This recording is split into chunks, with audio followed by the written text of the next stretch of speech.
Hello everyone, my name is Anamika Gupta. आज हम civil engineering के कुछ इम्पॉर्टेंट क्वेश्चंस के बारे में पढ़ेंगे या फिर कह सकते हैं कुछ इम्पॉर्टेंट टर्म्स जो हम सबको पता होने चाहिए।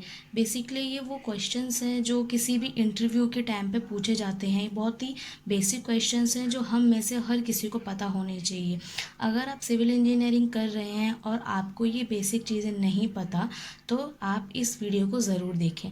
और अगर आपको मेरा वीडियो अच्छा लगे तो इसे लाइक कीजिए, शेयर कीजिए और सब्सक्राइब कीजिए।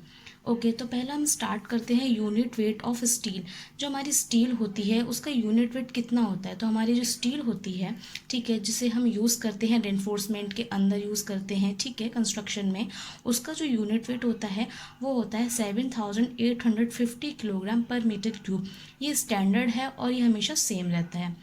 दूसरा हम बात करते हैं यूनिट वेट ऑफ कंक्रीट। जो कंक्रीट होती है उसका भी कुछ ना कुछ यूनिट वेट होगा, क्योंकि अगर स्टील का यूनिट वेट है तो कंक्रीट का यूनिट वेट भी ज़रूर होगा। ओके, एज आर जैसे कि IS 456 जो हमारा कोड है, ठीक है, IS 456 2000 के अकॉर्डिंग दो यहाँ पे रेंज दी गई हैं, PCC की और RCC की। PCC मतलब plane cement concrete and RCC जो होता है वो होता है हमारा रेनफोर्स सीमेंट कंक्रीट, ठीक है। दोनों के अलग अलग यूनिट वेट्स दिए गए हैं। जो PCC है उसका जो यूनिट वेट है वो 24 किलोग्राम पर मीटर क्यूब होता है, और जो RCC है यानी कि जो हमारी रेनफोर्समेंट वाली कंक्रीट है उसका यूनिट वेट कितना होता है, 25 किलोग्राम पर मीटर क्यूब होता है।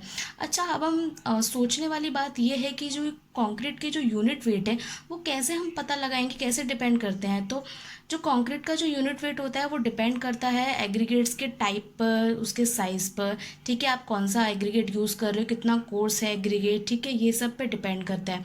और इसको अगर हम सिंपल लैंग्वेज में बोलें तो जो वॉइड्स होते हैं वो किसके इन्वर्सली प्रोपोर्शनल होते हैं, यूनिट वेट के।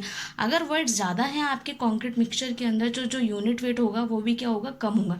यानी इन्वर्सली प्रोपोर्शनल वर्ड ज़्यादा है तो जो यूनिट वेट है वो क्या है, कम है। अगर यूनिट वेट ज़्यादा होगा, कब ज़्यादा होगा, जब वर्ड्स कम होंगे, ठीक, ठीक है। यानी कि वर्ड्स अगर ज़्यादा होंगे तो यूनिट वेट भी कम होगा। यानी सिंपल लैंग्वेज में बोलें जो वर्ड्स जो हैं वो क्या होते हैं, इन्वर्सली प्रोपोर्शनल होते हैं, या फिर जो यूनिट जो होता है वो किसका इन्वर्सली प्रोपोर्शनल होता है, वर्ड्स का, ठीक है। अब बात करते हैं हमारे नेक्स्ट की। नेक्स्ट है हमारा nominal mix proportion of cement. ये तो हम सभी जानते हैं कि जो हमारी कॉन्क्रीट होती है उसकी अलग अलग ग्रेड्स होती हैं, ठीक है। ग्रेड कैसे बनती है हमारी कॉन्क्रीट की, जो हमारे मिक्स प्रोपोर्शंस होते हैं जिसके अंदर हम क्या क्या यूज़ करते हैं, सीमेंट यूज़ करते हैं, सैंड यूज़ करते हैं और एग्रीगेट यूज़ करते हैं। ये तीनों चीज़ यूज़ करते ही हमारा क्या बनता है, कॉन्क्रीट पेस्ट बनता है। अब इसका जो अमाउंट होता है यानी जो हमारे मिक्स प्रोपोर्शंस होते हैं उसको हम क्या बोलते हैं, नॉमिनल मिक्स प्रोपोर्शंस बोलते हैं।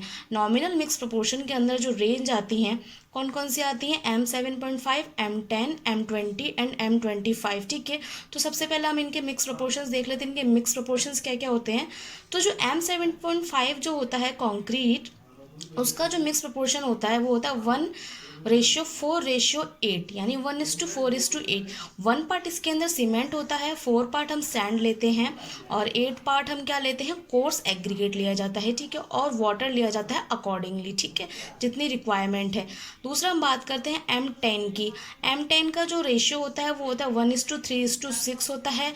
M20 का होता है 1:2:4। M25 का होता है 1:1:1। अच्छा, देखने वाली बात यह है जैसे जैसे जैसे जैसे ये जो मिक्स के साइज़ बढ़ते जा रहे हैं, यानी कि जो ये आप देख सकते हैं जो स्ट्रेंथ जो जैसे जैसे बढ़ती जा रही है वैसे वैसे जो प्रोपोर्शंस है वो क्या होते जा रहे हैं, कम होते जा रहे हैं, ठीक है। यानी कि हमारा जो 7.5 था उसका प्रोपोर्शन कितना था, 1:4:8, यानी कि 1:4:8। हमने 1 पार्ट सीमेंट लिया था, 4 पार्ट हमने सैंड लिया था और एग्रीगेट 8 पार्ट लिया था। तो जैसे जैसे यहाँ पे मिक्स प्रोपोर्शन बढ़ता गया तो सॉरी मिक्स जैसे जैसे यहाँ पे कंप्रेसिव स्ट्रेंथ बढ़ती गई वैसे वैसे मिक्स प्रोपोर्शन क्या होता गया, कम होता गया। अब बहुत से लोग ये क्वेश्चन करते हैं कि M25 तक ही क्यों दिया गया, M30 क्यों नहीं दिया गया। तो M25 तक क्या होते हैं, जो मिक्स प्रोपोर्शन जो दिए गए होते हैं वो स्टैंडर्ड होते हैं, जिसके लिए ऑलरेडी हमको प्रोपोर्शंस क्या होते हैं, दिए हुए होते हैं, ठीक है। IS 456 2000 के अंदर ये ऑलरेडी दिए गए हैं। M30 से लेकर आगे तक के जो चलते हैं, M75 तक चलता है ये, उसके लिए क्या करना पड़ता है, हमको डिज़ाइन मिक्स तैयार करना पड़ता है। तो वो जो डिज़ाइन मिक्स जो तैयार किया जाता है वो किस पर डिपेंड करता है, आपका जो स्ट्रक्चर का जो साइज़ है वो कैसा है, ठीक है, कितना लोड स्ट्रक्चर को बेयर करना है, ये सब देखा जाता है, ठीक है। कितना उसके ऊपर फोर्स एक्ट करेंगे, इन सब चीज़ों को ध्यान में रखते हुए डिज़ाइन मिक्स बनाए जाते हैं। और M25 तक जो होता है सीमेंट जो हम यूज़ करते हैं, कंक्रीट जो यूज़ करा जाता है, वो लो लेवल का जो कंस्ट्रक्शन वर्क होता है उसके लिए यूज़ करा जाता है। चलिए अब बात करते हैं कि एम आखिरकार होता है क्या है। यहाँ पे हमने सारे प्रपोर्शंस पढ़ लिए, M7.5 पढ़ लिया, M10 पढ़ लिया, M20 पढ़ लिया, M25 पढ़ लिया, पर ये एम आखिरकार है क्या। तो ये जो एम होता है वो होता है मिक्स प्रपोर्शंस बोलते हैं, या फिर कह सकते हैं कंप्रेसिव स्ट्रेंथ किसकी, कंक्रीट की। देखिए एक सिंपल लैंग्वेज में आपको समझाती हूँ। जैसे मान लीजिए हम बात कर रहे हैं, जैसे आपने देखा यहाँ पे M7.5 था, यहाँ पे M10 था। अब ये जो समझ में आ गया कि एम तो क्या हो गया, इसका मिक्स हो गया। मिक्स मतलब इसकी कंप्रेसिव स्ट्रेंथ हो गई। हमने एक एक्सपेरिमेंट करा, 15 × 15 × 15 डायमेंशन का हमने कंक्रीट क्यूब लिया, उसकी हमने टेस्टिंग करी क्यूब की, 28 डेज तक हमने उसकी टेस्टिंग करी, ठीक है। उसका क्यूरिंग करी अच्छी तरीके से, ठीक है। क्यूरिंग करना यानी तराई करना, ठीक है, अच्छे से क्यूरिंग करी। और 28 डेज के बाद जो उसकी स्ट्रेंथ निकल के आई उसको हम क्या बोलते हैं, कंप्रेसिव स्ट्रेंथ कंक्रीट की। समझ में आया, जिसको हम किससे डिनोट करते हैं, एम से डिनोट करते हैं। इसलिए हम इसको क्या बोलते हैं, मिक्स बोलते हैं, या फिर इसको हम क्या बोलते हैं, मिक्स प्रोपोर्शंस बोलते हैं। आगे समझ में, यानी कि M indicates the compressive strength of concrete after 28 days of curing and testing. तो ये थे हमारे आज के कुछ नॉर्मल क्वेश्चंस। आई होप आपको मेरा वीडियो अच्छा लगा हो। ऐसे ही आपको अगर और वीडियो मेरे देखने हो तो मेरे चैनल को लाइक कीजिए, शेयर कीजिए, सब्सक्राइब कीजिए। Thank you.